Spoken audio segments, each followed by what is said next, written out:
There we go. Okay. So today's daf is daf Mem 40. And we are on the last line of daf Lamed Tet Amud Bet, literally last line. And yesterday we started discussing this concept of macha'a. Macha'a means a protest, right? You can say, someone's living on my land. I can't kick him out for whatever reason. I'm not powerful enough. I don't have the documents. I am not in town for long enough. But I want to make it known that he is stealing my land. And the value of that, it has no legal obligation in the sense that it's just your word versus his word, but it's that he would therefore not have a right to lose his shtar. So that if he hears that you've done this macha'ah, because you do it in front of 2 people or 3 people, that's a requirement for him to keep on to the documents. And if he doesn't, he loses rights to the land. So that's the macha'ah. Now says Rava today, Amar Rava, Amar Rav Nachman. Rava quotes Rav Nachman. Rashbam explains for interesting reasons that, this Rava was basically quoting Rav Nachman, several statements of Rav Nachman that Rava was putting together that are related. But one of the things that Rav Nachman said was that mach'ah b'fnei shnayim. Remember yesterday we argued it should be in front of 2 or in front of 3. Rav Nachman paskin that your mach'ah has to be in front of 2 people.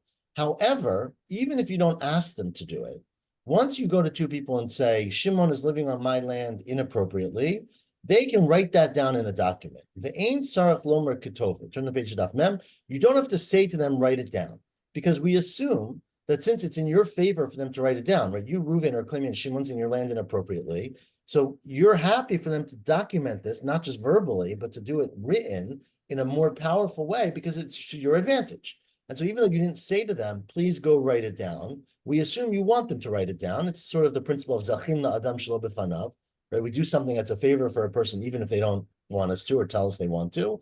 And so you don't have to tell them to write it. They're allowed to write it. Tosfos deals in great detail about, what do you mean writing it? They're witnesses. Who says they can write anything? But so this might be a special case of chazakah, which is not similar to other shtarot. But the next case, now this is not related, but you'll see in a retzef, in a summary of things that Rav Nachman paskin, this is the same idea. Moda'ah. The moda'ah means an announcement. And if you recall, we had this earlier, and we're going to have it much more today. A moda'ah is a way that basically if someone is pressuring you to sell something to them or to give them a gift. We're going to see a case today, a beautiful case where a woman says to a man, I'll only marry you if you give me, $1 million. So he doesn't really want to do it, but he wants to marry her. So he feels pressured. So he can make a moda'ah. Moda'ah is where you make an announcement to witnesses beforehand, a declaration saying, I don't really want to do this. I'm being forced to do it, so to speak. I do it the next day. I don't tell anyone that. And later on, they come and they report that, the day before he did it, he said he didn't want to do it, right? So a moda'ah has to be on a fnei shnayim, and ein tzarich lomer ketova. The same thing is true. You don't have to tell the witnesses to write it because basically you're trying to get them to know that you don't want to do this. So by them writing it, they're helping you, not hurting you. So that is taken for granted. However, they have to write it. Sorry? So that suppose they don't want to write it. Do they have to? They don't have to. No, they don't have to, but they're allowed to. But we're contrasting with the next case. The next case is hoda'ah.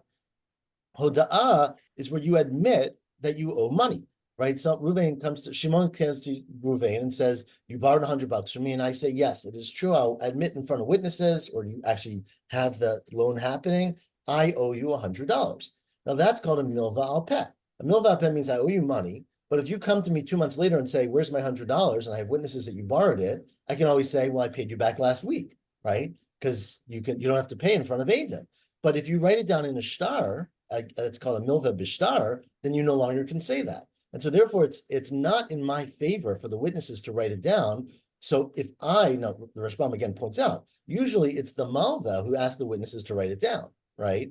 And here the malva, for whatever reason, the lender didn't ask them. The borrower said, I admit that I borrowed the money, but I didn't say you can write it down. And so therefore, sarich lomar ketova.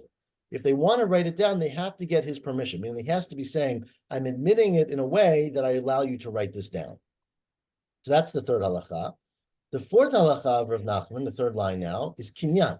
If you have a case where you do a kinyan, now kinyan here means a kinyan chalipin, right? Remember, kinyan chalipin is where I say to someone, I want to sell you my car. And he says, okay, but I can't pick up your car. I don't have it. It's somewhere else. I want to buy it right now. So I say, well, look, let's take this handkerchief, right? That's what we often talked about.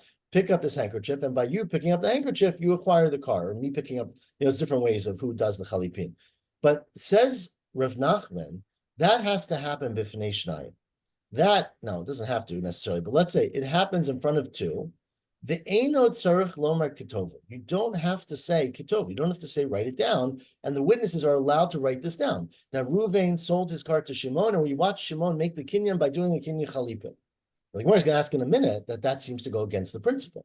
Because here, by you writing this down, Ruvain now has no proof. He gave up his object that he sold, basically, or gave, but he's losing his power over it, right? So it's not in his benefit for you to write it down. It makes the thing harder for him to ever back out of. And so why are you allowed to write it down even if he doesn't say it? So the Gemara is going to ask that in a second. But before we get there, the last words of Rav Nachman that was quoted by Rava here are kiyum shtarot b'shlosha. The concept of kiyum shtarot, again, these are not related to our sugya at all, but these are important concepts. Kiyum shtarot is that, I might have a shtar that Ruvain lends Shimon $100 and is signed by signatures, right, by witnesses. Of course, Shimon is always worried that when he comes to collect from Ruvain, the witnesses might not be around. They might be going on a trip, right? So they might die. So before that happens, or let's say the witnesses announce we're going away, we're flying to the moon, and no one knows if they're going to come back. So you can do what's called kiyum shtarot, where they basically come to Beit Din. The witnesses say, we in fact signed this. And the Beit Din will then write on the bottom of the shtar, this has been upheld as a total, checked out, validated, whatever you call it, adjudicated shtar. And then you don't need to confirm the witnesses again, because you've done it.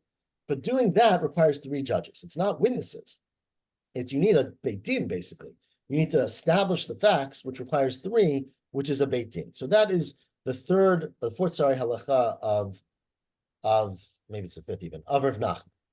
Now says Rava, the 5th line from the top, Amar Rava. Now after I quoted all these things from Rav Nachman, ikashili, if I have any problems with these statements, the only problem I have is the one that Ellie, mentioned earlier. Hakashili. The problem I have is the case of kinyan. Hi kinyan hechidam, right? When you say that a kinyan chalipin has to be done in front of 2 people, right?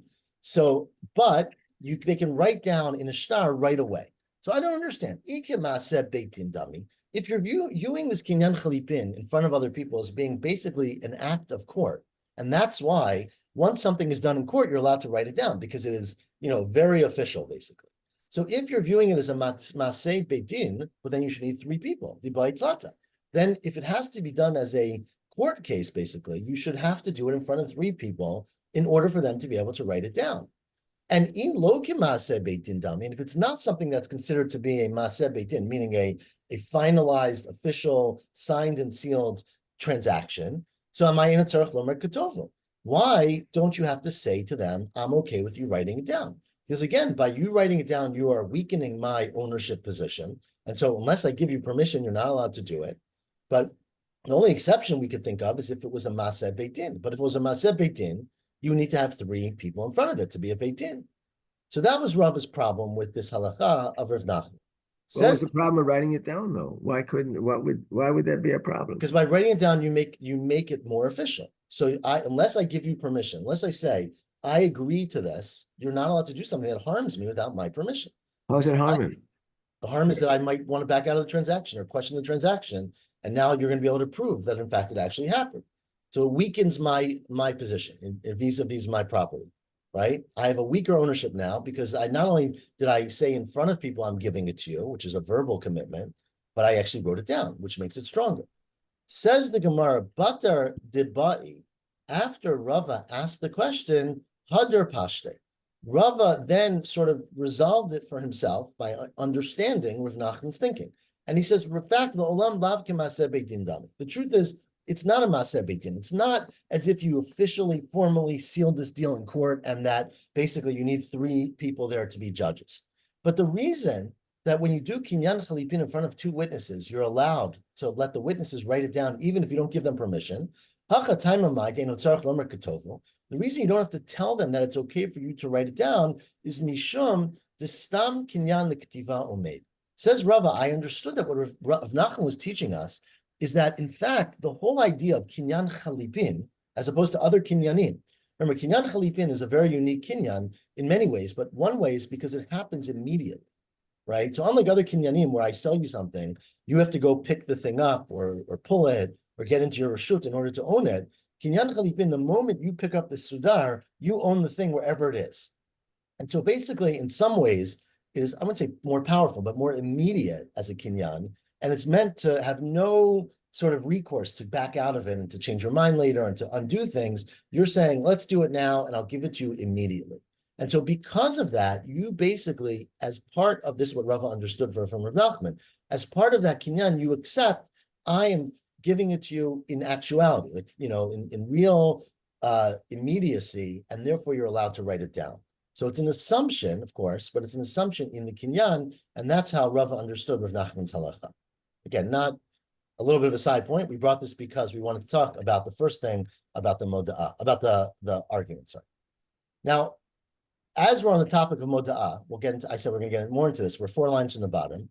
Rabba Rav Yosef Damri Tervayo. Now, Rabba and Rav Yosef both claimed that when you have, we say you can have a moda'ah. Remember, moda'ah is an announcement that before I sell something or give something away, I'm doing this under duress. I don't really want to do this, right? And then the next day you go and you sell it. Maybe the guy, is very powerful, associated with the government. You don't want to upset them. And you're hoping a year from now, the government will change or you'll have more power. And you'll come to the court and say, I sold it to him under duress. And I can prove that because the day before I talked to these witnesses and told them that. Said Rabban Rav Yosef, you can't just do that anytime you want. Lo katvina moda ella amand lo tzayedina. It's only if you're in an interaction with a person who won't listen to the court, right? Meaning you're in interaction with a person who is hard to deal with, either because they're very powerful or they just don't care about the rules.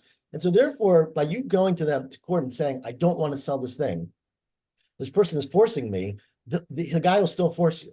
So your only way out is to sell it, go through the motions, but beforehand do a moda'ah. But if you had the recourse to go to court and say, I don't really want to sell this thing, this guy's pressuring me, and the courts would step in, then you're not allowed to use a moda'ah for that kind of interaction. And Abaya Virava argued, and Abaya Virava argued in a very dramatic way, and they said, 2 lines on the bottom, Abaya Virava Amri Tervayo Afila Aliv Alayach, even me and you, meaning me and Abaya and Rava, who are obviously people who are going to listen to the court, right? But meaning that even people would go to court. Just because I'm arguing with you doesn't mean I'm going to drag you to court, right? You're pressuring me to sell you this house. You're driving me nuts. I want to keep good relations. I want you to accept my kid in your school or something, whatever it might be. I don't necessarily want to drag you to court to resolve that. I'll put up a moda, and then later I'll come back and try to get out of the deal. Now, Amri Naharda, last line, said the Naharda, Kol Moda'ah, if you turn the page now, the 40, Mem Amud Bet, Kol Moda'ah, the lokativba, if you don't write in the moda'ah, the witnesses don't write, Anan Yadina Be Be'unta de Pilnaya. We are aware of the onus, of the force, of the pressure that's being put on Ploni. Lav moda'ah.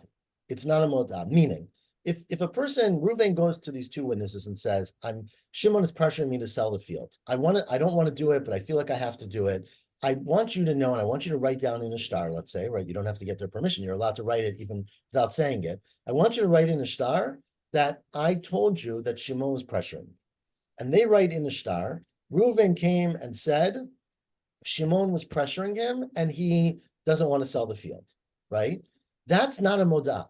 The witnesses themselves have to say, we are aware that Shimon is pressuring him, meaning it's not Reuven's word that we're going on. It's not that we're just repeating what Reuven said. We recognize the situation. We know that, in fact, there is pressure, right? It's not just stam that you could do this, because otherwise you could play all kinds of tricks and games, right? Every time you want to sell something or you're selling something and you're not sure if you want to sell it, you can make a macha'ah beforehand, a moda'ah. You could sell it and then decide a week later whether you want to keep the sale or not keep the sale. So you need not only for you to say it, but you need that the witnesses recognize that the other person is putting pressure on you. Okay, so that is what Nahardai said. Now, how do they do that investigation? How do they know that? They have to ask around. They have to ask Shimon what's happening. I mean, that's the point, is that they have to say that we know that so and so is under pressure. Now, ask the Gemara. But if that becomes somewhat public, won't that then create a friction? Won't that the Reuven who's really who's pressuring Shimon realize that people are against him, and it create a whole friction in the community? It certainly could, but remember, what we have to protect against is what I said, that if you just write a moda because every person comes in and claims it, where then it's really hard to rely on any transaction because you got a great deal on a car, but you never know if the guy's going to show up next week and say, I didn't really want to sell it to you, right? So the Edim have to not only write what you told them, they're not just scribes, they have to have knowledge, personal knowledge somehow of investigative work that in fact you were under pressure and you didn't want to do it. Now, ask the Gemara, Moda'ad demai.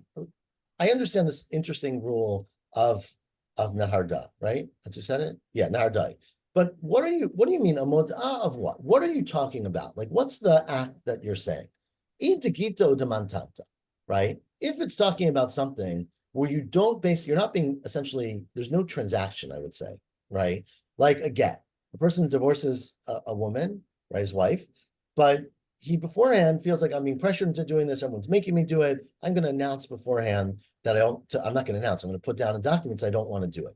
Or if it's a matana, if it's a gift, right? In both of those cases, what do you mean they have to find out the facts? It's a personal thing, right? The guy is basically giving away something, presumably for nothing in return, right? Meaning it's not nothing in return, but nothing tangible. It's not a transaction, right? And so there, Giluyim Miltabamahi. Understand the whole point of a moda'ah in that case is just that you're revealing that you didn't really want to do what you were going to do. So why do Adim have to know that in fact you're feeling pressure? You're the one doing the act. You're the one saying you don't want to do the act.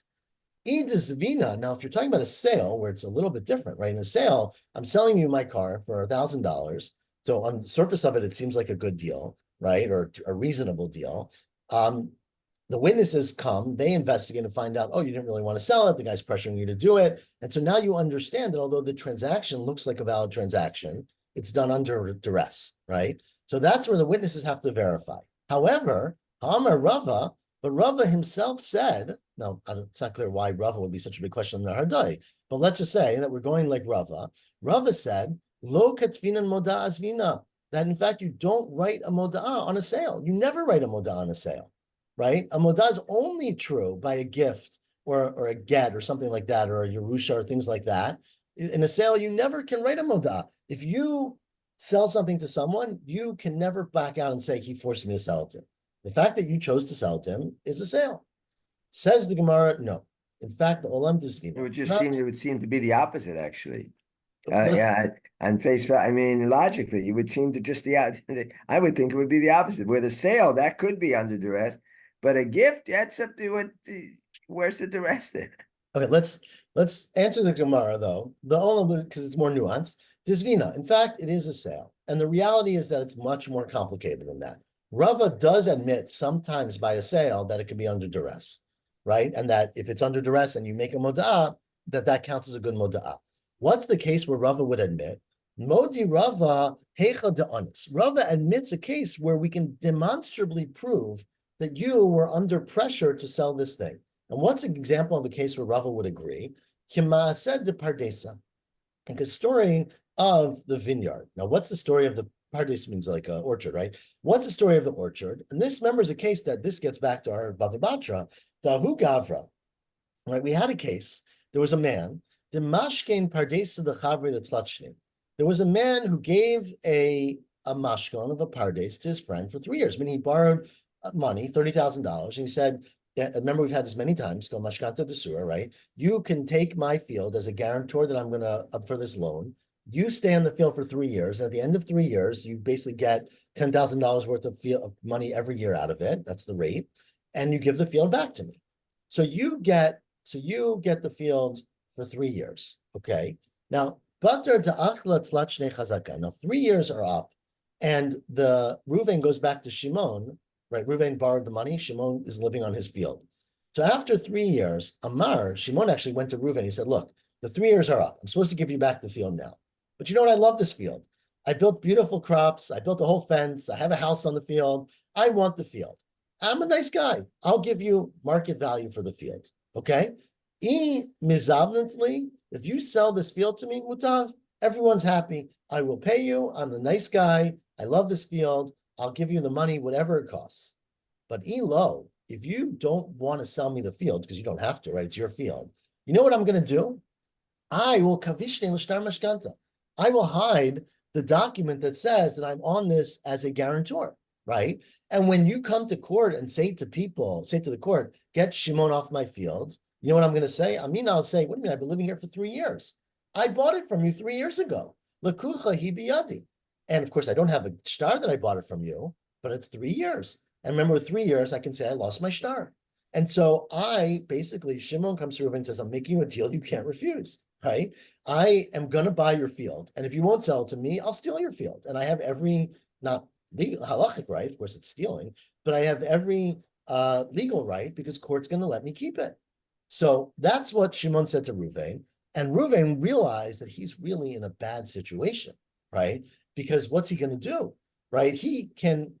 What are his options? So what he does is, in such a case, you're allowed to write a moda, meaning what happens in that kind of case, the Rashbam also speaks it out, but it's a very interesting case, is that basically Shimon comes to Ruvain and says, this is my, or Reuven, let's say the other way. Reuven comes to Shimon and says, this is my field, right? And Shimon would then say to Reuven, what are you talking about? This is not your field, right? I have been living here for 3 years. I bought it from you, etc. So Reuven would lose the field because he has no proof.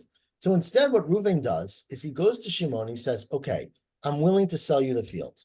And he writes a shtar to Shimon. It says, for $100,000, you bought my field, right? And before he writes that shtar, he tells the witnesses, the two witnesses, I'm about to go sell my field to Shimon, but I'm selling my field to Shimon because he's going to try to steal it from me. That's why I'm doing it. So he tells the witnesses that. They write a moda'ah. He then goes and sells the field. A week later, he goes to court and he says, I sold this field to Shimon, but it's not a real sale. Shimon forced me to do it. Okay? And Shimon says, well, if that's the case, let me point out, I bought the field from you 3 years ago, right? And I've been living on it for 3 years. So in fact, it is always mine. I don't need a shtar. Even if the shtar doesn't work, Shimon says, I own the field. But that's where Reuven can come and say, look, if you really bought the field from me 3 years ago, why'd you buy it from me again a week ago, right? The fact that you bought it from me a second time proves that you never bought it from me 3 years ago. And so by proving that, by basically selling to him, quote unquote, a second time, he proves that there was no first sale. And the reason he can get away with that is because of this unique circumstance. And so Rava would admit in that case that in fact this is a good moda'ah, and you can write a moda'ah even in a sale of this kind of complicated situation.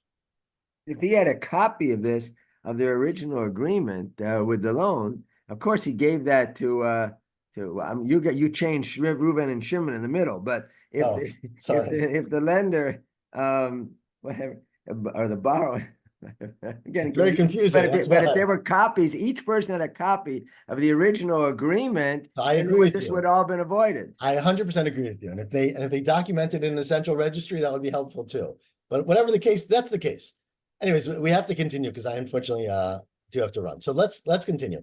Amar Rav Yehuda. These are fascinating, like I said, cases. You can see there's a lot of Ashmam, which just tells you that there's a lot to talk about. We are at the two dots. Says Rav Yehuda, Hai matanta tamirta. If you have a hidden, tamirta means like the tamun, right? You're hide something. If you have a hidden gift, meaning I give someone a gift, but I give it in a very private way, then lo magbina le, then the person cannot collect using that gift. Meaning, if I gave someone a present, but I did it in such a way that I didn't want anyone to find out, that already tells you that maybe I didn't really want it to happen. Now, says what does that mean? What's a hidden gift? What is a matana that's hidden or that is suppressed? Amar Rav Yosef, the third to last narrow line, the Amrile the Sadi, because if you say to witnesses, look, I want to give a gift to Shimon. I'm trying to use the names. I'm going to try to be consistent. Reuben says to the Adam, I want to give a gift to Shimon. Go, but I don't want you to go and write this in the public. You know, normally when you write a shtar, it's a very public thing. It's a rare thing. Everyone knows about a shtar, we always said. But you say to the witnesses, Zilu itamru v'kitruli. Go and hide yourselves, right? Go to a back room somewhere and write down in the back room that I'm giving this gift to Shimon. So clearly, the fact that I told him not to make it public means that I don't really give it with the full heart. I don't want everyone to know. There's something bad. There's something unsuitable about this gift. Now, Ikeda Amri, some say that that's not what you have to say. It's where Amr of Yosef, it's where you didn't say. It's not where you said to them, hide it. You didn't say, publicize it. Delo Amarlu, you didn't say to the witnesses, Titfu Beshuka, sit down in the public, in the shuk, in the marketplace, Ube Baryakta, and v'tichtavu, right? And sit down, bayarta means outside, sit down outside in the marketplace and write it to him. So because he didn't specifically say, I want to give a gift, announce it in all the news, you're by default saying, I want it to be a private gift. My benayo. Now, what's the difference in the two explanations? Of course, ika benayo stomach, right? Difference, of course, is if you don't say either thing. You just say to witnesses, write a star for me that I'm giving a gift to Shimon, right? So then in the first language, right, because you didn't specifically say hide it, that's not considered to be a private gift, that's a public gift. According to the second language, since you didn't specifically say publicize it, it's considered to be a private gift, okay? Now, says Rava, interestingly, that if you do such a thing, right, meaning you go to witnesses and you say, I want to give a gift to my son, let's just say, but I want to keep it a secret. So don't tell anybody. Go to a private place. Don't attract attention. Don't let anybody know. And write a star that says, I gave a gift of my property to my son. We just said that it doesn't count because you're basically saying, I don't want people to know this. Clearly, I'm doing it for some other maybe nefarious reason, like to get out of taxes or to avoid. We're going to see the case actually in 1 second about why you would do it. But says Rava, interestingly, it is a mod'ah lechaverta. It does count as a sort of warning for the next star you write. Meaning if 2 days later, you write another star and you say, I want to give the same property as a gift to a different son, then that doesn't count either. Because since a couple of days ago, you already wrote that you're giving it to one child, let's just say a child, then you're showing that you really already gave it away and you're basically trying to cover all your bases. So you don't mean any of these gifts. That's what Rava said. Now, said Rav Papa on the second wide line, Had de Rava la beferish itmar. Rava didn't actually say that explicitly. Ela miklala itmar. We derived it from a story that we heard about Rava. And this is the great story. Ahu Gavra, third wide line, there was a man, to Azal the Kadesh Kedusha Itita. He fell in love, and he's going to marry this woman to give her Kiddushin. Right? Remember, you can't force someone to accept Kiddushin, right? So he says to her, I want to marry you. And she says, right, you should always ask before you pop the question, right? So he says, I want to marry you. And she says, well, I'm only going to marry you. Amrale, she said to him, I'm only going to marry you if you give me everything you own. If you write for me a star, not a get, that says I own, that you're giving me all your possessions, it's all or nothing, baby, right? Give me everything and havinalach, I'll marry you. Ilo, lo havinalach. If not, I won't marry you. Now, if she was a little bit smarter, maybe, she could have made a condition in the Kiddushin, right? You can make someone a Kiddushin on a condition, but she didn't. She said to him, I want you to write over all your possessions to me. Now, Azal, Katzvela the he goes and he writes for her a document saying that he's going to give her all his possessions, and everything I own goes to this woman. Now, Ata Braid Kashisha, his old son comes to him, his oldest son. He said, Dad, what are you doing? What about this guy? Who Gavra is referring to himself.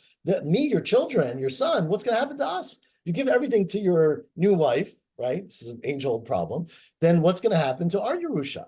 So his son comes to him. So then he says to witnesses, Amrle the Sadeh, he then says to witnesses, now it seems like, anyways, it sounds like he says to witnesses, Zilu itamru ba'avar yamina. I want you to skipped the go. line. Ahu Gavra mat So that's what the son says. Ahu Gavra means that person, but meaning himself in the third person, Mata Havila, what's going to happen to me? Okay. Right? So if you give all your money, your entire estate to this new wife, right? What's going to happen to your children from previous? Where's my Yerusha going? So he said to his son, or he said to the witnesses, sorry, Amrullah Lasade. So he said, this man said to the witnesses, listen, Zilu itamru ba'avar yamina. What I want you to do is go and I want you to hide in this place called Avar Yamina, which means over the right. I don't know exactly where it was. Go hide there in a place where people won't know, right? The kitzvulei. And I want you to write to my son that everything goes to him. Okay. Now, it seems the order is not entirely clear, but I think it seems likely that he said basically to the son first, that even though he said to the woman, I'm going to write it to you, he hadn't quite done it. And the son came to him before he did it for his new wife. So he basically went to witnesses and said, I want you to write a document that I give all my possessions to my son, but I don't want you to publicize it, right? I want you to go make it a big secret, because then tomorrow I'm going to go to my new bride and I'm going to say, here's a document, I'm writing over all my possessions to you, right? Now, of course, if she knew that he wrote him over to his son the day before, she wouldn't have fallen for this. So he basically secretly wrote it over to his son. Then he wrote it over to his new wife. And then they came to Rava, up to the Kamei de Rava. Well, then, of course, the wife wanted to collect and the son wanted to collect. And, they had a big legal case. And up to the Kamei de Rava, they came in front of Rava, and Amar Lui said, you know what? Neither one of them counts. Lo markana velo markana. It's not the sons and it's not the wives. It belongs to the husband. He clearly did not mean to do either gift. It was done, the wife was done under duress. The son was done as just some ruse to get out of the wife's hands, but he really didn't want to give it to anybody. Now, man dechas, that's where Rava Paskin. And obviously this was all over the news, right? This seems like a kind of thing people would really love to talk about, right? So now people who saw what happened, right? Where are we? The third to last blind line. Man dechaza, everyone who saw the circumstance, or at least this person who saw this halacha savar, he thought the reason that it doesn't count as a gift for the second one is mishum dahavi moda'a lechaverta, right? Is because even though, right, he gave a concealed one, which when he gave it concealed, we said it doesn't count, right?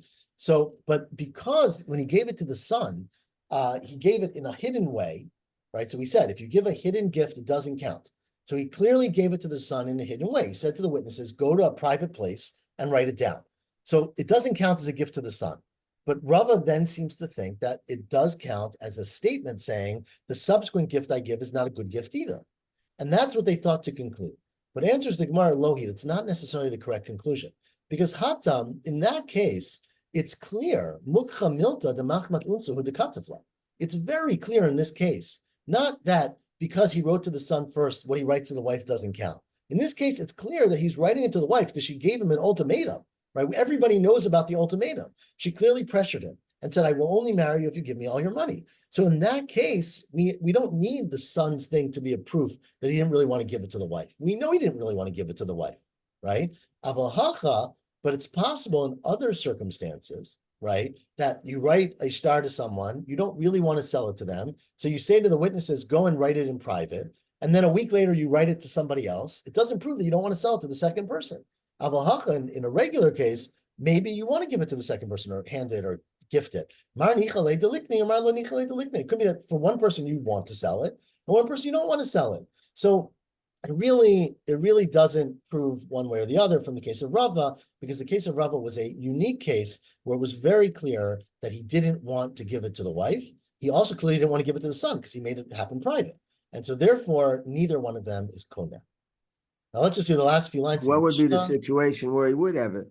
No, let's say there wasn't pressure like this. So let's say he wrote it privately to his kids, and then he willingly, without any kind of condition, like he wants to give all his money away to Hebrew University. I'm going to choose on them, right? And his kids come to him and say, what are you talking about? We will have no Yerusha, right? So he writes it to his kids in private, and then a week later he writes it in public to Hebrew U.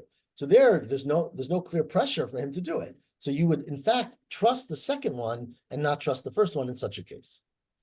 Ibayde, the last two words on Daf Mem Amud Bet. They had one last question before we get to our Mishnah. What if you say stama mai?